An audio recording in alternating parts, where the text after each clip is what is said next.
मित्रांनो 5 मिनिटाची time frame आहे. गोल्डचं चार्ट आहे, बघू शकता. इथं गोल्ड आहे.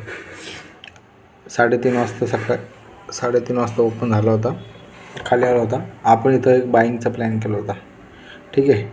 एक इथं आपण बाय केला होता आणि 1:1 भेटला त्याच्यामध्ये, पण आपण बुक नाही केला आणि आपल्या इथं एक स्टॉप लॉस झाला.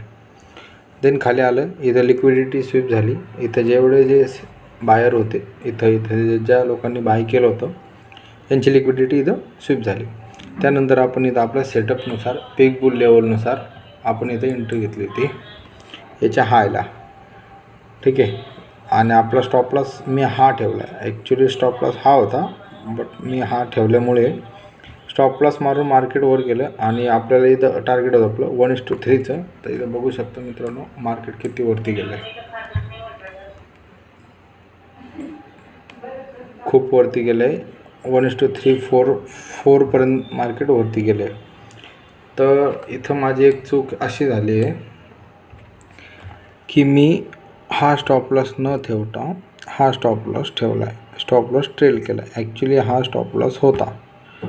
तर हा एक चूक झालेली आहे आणि आपल्याला इथं मोठं रिवॉर्ड होतं ते आपल्या हातातून गेलं आहे. आपला लॉस झाला आहे इथं $15-16 आणि इथं एक 15-16.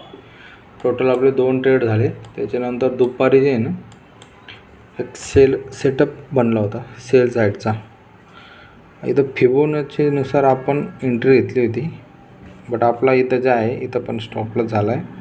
ॲक्च्युली मार्केटनी 3 टॉप बनवले आणि देन बघू शकतो तर मी इथं पण 1:34चा रिवॉर्ड होता, तो पण आपला मिस झाला. म्हणजे आपले टोटल 3 स्टॉप लॉस झालेले आहेत.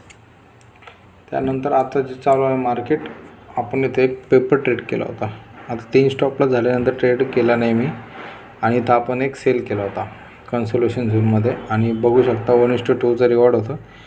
नॉर्मल थोडं बाकी आहे आणि हे लाईव्ह चालू आहे, बघू शकता.